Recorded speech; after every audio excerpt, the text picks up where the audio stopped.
мо хостем бифаҳмонем ки тамоми ҳамун нозикиҳое ки мо ҳимайда халос мешавад продлит кардан метавонам. И 10,000 ва 16,000 барои шумо тааллуқ надорад. Барои чӣ? Барои тафтиши патент пул мепурсанд. Салом тамошобинони барномаҳои Сорубон Сафаров. мо имрӯз дар як мавзӯи муҳим суҳбат мекунем. Тафтиш рейдҳо дар фурудгоҳҳои Федератсияи Русия. Вазъият чӣ хел мебошад? Бародаро бо диққат тамошо кунед ва ҳатман лайк мондана фаромӯш накунед. Агар нафарҳое ки бихоҳед тафтиш кунед ки патентҳои шумо оригиналай ё ки сӯхтагиай, номери WhatsApp мебирояд, дар ҳамиҷа бинависонед, тафтиш мекунад. Бисёри патентҳоро ҳозир аннулировать кардесанд. Хоб мавзӯи асосии имрӯзаро шурӯъ мекунем. Бисёри нафарҳо дар ҳамин комментарияҳо менависонанд, аз рӯи комментарияҳо дида ва боз аз рӯи як одами наздике ки сафар дошт ба Федератсияи Русия аз шаҳри Душанбе ба шаҳри Москва фурудгоҳи Шереметова. Яъне ки шоҳиди он шудем ки ҳозирам рейдҳо дар фурудгоҳ ҳастай. Тафтиш строги ҳастай дар тамоми фурудгоҳҳо. Мумкин баъзеи нафарҳо дар ягон рӯзе бираванд ки ҳамрӯз тафтиш систар бошад, баъд фикр кунанд ки тамом шудагиай. Не, мутаассифона тамом шудагӣ нест. Аз дина то имрӯза бигем дита рейсе ки ба фурудгоҳи Шереметова посадка кардагӣ буд, тақрибан 90% одамои ана ҳамун ҳавопайморо боз обратно мегардонанд. Бигем депорчон кардагиянд. Видеоро мемонам, тамошо кунед, суҳбата идома метем.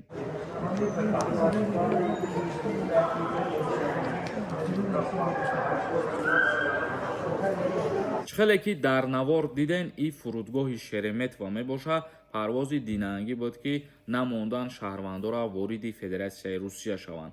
Танҳо нафарҳое ки паспорти российскӣ доштанд, ана ҳаморо иҷозат додагиянд. Тамом. Бародари азиз ва гироми қадр, мақсади ин видеои ман дар чиай? мо хостем бифаҳмонем ки тамоми ҳамун нозикиҳое ки сабаб мешававу шуморо роҳ наметиҳанд ба Федератсияи Русия ворид шавен, риоя кунед. Яъне нозикиҳо гуфта чиро дар назар дорем?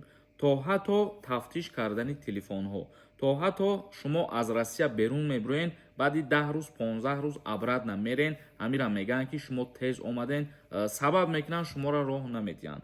ё ки мисол пештар вақтҳо ягон нарушенӣ кардагиен, ё бедокумент гаштагиен, ё симкартаҳотон қарздор будагиай. умуман ҳамин чизо сабаб мешавад. ҳамиёро хуб ба назар бигирен ва баъдан ба Федератсияи Русия сафар кунед ки барои худтон мушкилӣ мешавад. ин буд информатсияе ки дар тамоми аэропортҳои Россия то айни ҳол тафтиши ҳуҷҷатҳо ҳаст. Боз ҳам строгитар шудагиай бигем, хато намекунем. Комментарияҳои шуморо мехонем ва ба саволҳо ҷавоб мегардонем. Ягон нафари шумо бихоҳем ки границаи Қазоқистон бигзарен ва боз обратно вориди Россия бишавен, одамои боваринок номерошон мебирояд, аз уҳдаи ҳамин кор мебирояд, зангшон бизанен, граница бирен. Ризоев нависондай. Ассалому алайкум ака. Созӣ, патент дорум, трудовой договор дорум. мо ҳимайда халос мешавад. Продлит кардан метавонам. Патент саломат бошӣ. вақте ки трудовой договор дошта бошем, бале бародар, шумо бегузаштани граница то муддати 3 бора имконият дорем ки продлитш бикунед. Розиқ нависондай. Муборак боша моҳи Рамазон. Бародар зинда бошӣ. Фақат шуморо ҳар рӯз тамошо мекунам. Зиндаву сарбаланд бошен. ҳамаи шумодан муборак боша моҳи шарифи Рамазон. як нафари дигар нависондай ки саломат бошӣ акаи Сорубон. ҳамаш фаҳмошид. мо дирӯз дар бораи нархи утилизатсия видео карда будем. касое ки дидагӣ нестен метавонем бидроен, бинен ва информатсия бигирен шуморо. Мирзо нависондай. Салом акаи Сорубон. ман ному фамилияма Алиш кар додум, рафтам. гузаштам, номам дар рӯйхат биромад. гашта ба ватан омадам. 28 декабр. ҳозир метавонам гузашта равам. дуюм бор ё намемонанд дуромада. илтимос ҷавоб де ака. пешакӣ раҳмат. нома дар рӯйхат баромадагӣ боша, мумкин ҳамин сабаб шудагие ки ту ному фамилия иваз кардагӣ.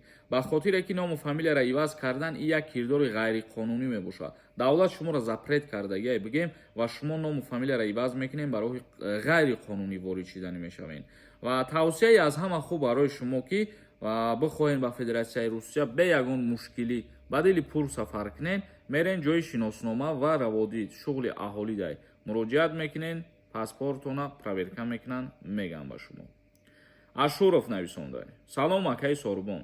дар соли 2024 патент сипоридам, вале отказ омад. чӣ хел мешавад? ҷавоб диҳен, раҳмат. отказ омадан аз сабабе мешавад ки патенти шумо аннулировать шудагия ягон вақтҳои ва то муддати 1 сол патент гирифта наметонед. ҳаму проблемаи патентон кай шидагия аз амрӯз ҳисоб кинен 1 сол пас ҳама 100% мешавад. Фаридун Шамсов нависонда. Сухани мардум утилизация ташвиш када будмон. Бе ташвиш шидем. Хоб бародари азиз, мо чихеле ки дар видео динагӣ гуфтем, мақсад одамое ки ҳозир переоформид мекунен мошинора, бигем документ мекунен, бояд ки утилизация кунен, и 10,000 ва 16,000 барои шумо тааллуқ надорад. ҳамун нархи будагиш 1710 сомон ки буд, ҳамун хеле бародар. Як нафари дигар нависонда маҳкам мекунанд. Запрет дошта бошӣ, ман дидам. Маҳкам карданшон. Нарен запрет дошта бошӣ. Запрет дошта бошен нарен, охи куҷо мерен? Одамое ки запрет дорен ба Федератсияи Русия умуман сафар накунен. Мушкили болои сари хутон меорен. Азимов нависонда. Салом акаи Сорбон. Ман якин бор ба Москва рафтам. Гардондан. Ман боз баъди 3 моҳ рафтам. Дар мадедва мара боз гардонданд ва дар паспортум печати аннулирована заданд. Инро маънош чӣ боша ака? Илтимос ҷавоб медодем. Чӣ нависондаги ин мақсад? Просто аннулирован мақсад нависагӣ нест ба фикри ма. Аз ҳама ҷои хуб мо доим барои шумо мегӯем ки ина мисол дар паспорти шумо печати аннулирован задиан, ё ки баъзе нафарора коғаз метиҳанд запрет навиз гуфта, ведварения гуфта аз ҳамун аэропорт. Одамое ки бори аввал рафтагианд бе ягон причина. Шумо барои дилпир шидани хутон вақте ки омадем ба шаҳри Душанбе, ҷои шиноснома ва раводид бирен, уҷада 100% мақсад мегам барои шумо ки чӣ проблема дорен, бо рафтан метонен ё не. ба хотире ки ӯ корхона аз ҷониби Россия дар шаҳри Душанбе кушода шудагиа. Як нафари дигар нависонда. Ассалому алайкум Сорбон. Мехостам барои патент сухан бугум. Барои чӣ? Барои тафтиши патент пул мепурсанд. ман як чиза барои шумо бифаҳмонам бародари азиз.